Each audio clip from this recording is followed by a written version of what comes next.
The word stability needed in the managerial role for the New York Mets if they're going to go where owner Steve Cohen wants them to go, and that's to the World Series.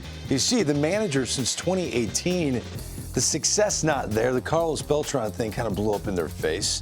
And so now on this day, we are talking about Buck Showalter being announced as the new manager of the Mets. His managerial career started in '92. Now, he took over a club that lost 91 games in 1991. Joel Sherman talked about that. He had success, AL Manager of the Year in 1994. Then, of course, it ended prematurely if you're Buck Showalter. He then goes to the Arizona Diamondbacks to be their first manager ever. I mean, he was part on the ground rule floor of putting this entire organization together. A 100-game winner in 1999, the fastest expansion team to ever win a division in MLB history. The year after he left, we all know they go on to win the World Series. So then he regroups and goes to the Texas Rangers. Did not have a .500 winning percentage, but again, he took over that club from the 2002 team that lost 90 games. The expectations there were not very high. He was the AL Manager of the Year in 2004. You see a theme wherever he goes, he's usually the Manager of the Year, and that was the case in 2014 with the Baltimore Orioles. He took over the 2010 Orioles. In 2009, that team struggled. They lost 98 games, 3 postseason appearances with the Orioles, the 2014 AL Manager of the Year, and now the New York Mets. Again, he kind of moonlighted with us. We got to enjoy his time as a broadcaster and analyst at MLB Network. He becomes the 5th manager ever to skipper the Mets and the Yankees. And I already gave you my comp to Joe Torre, who did both with the Mets and the Yankees. And now it is our friend Buck Showalter. When you compare the other stops, I just think the expectations are nowhere close to what he's walking into at Citi Field.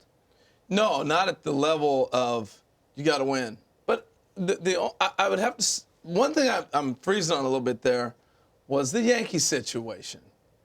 The expectations were always high when George Steinbrenner owned the team.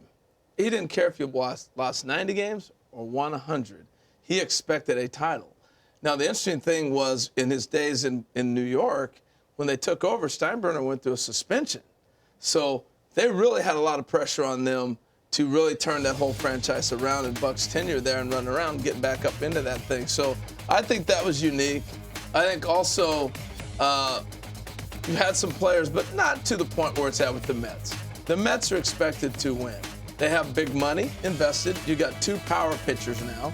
The expectation is clearly high for just taking over an organization, yes. I mean, you have a $300 million shortstop. You've got 2 of the best pitchers, if not the best pitchers on the planet, and Yep. Jacob deGrom and Max Scherzer, who's making over $40 million a year. Buck Showalter is taking over a team that is fully prepared to win the World Series right now. I don't know if they're fully prepared to win it all. They have the pitching arsenal, it looks like. But I still think there's some missing parts. There will be more moves they make. There will be more moves. Would you pick them to win the East right now? Yes. Yes. Would you pick them to make a run through the National League? You're still going to say Dodgers are going to be right there and whatnot? No, I like the Mets over the Dodgers. Okay. Then okay. Even if Freddie Freeman goes back to the Atlanta Braves. Okay. Soroka back healthy with the Atlanta Braves. The Mets have to be the favorite now, right?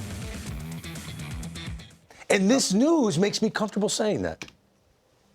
Buck Showalter is manager. Well, I think the interesting thing will be how they put this whole thing together. He's the perfect fit. And yes, they are expected to win.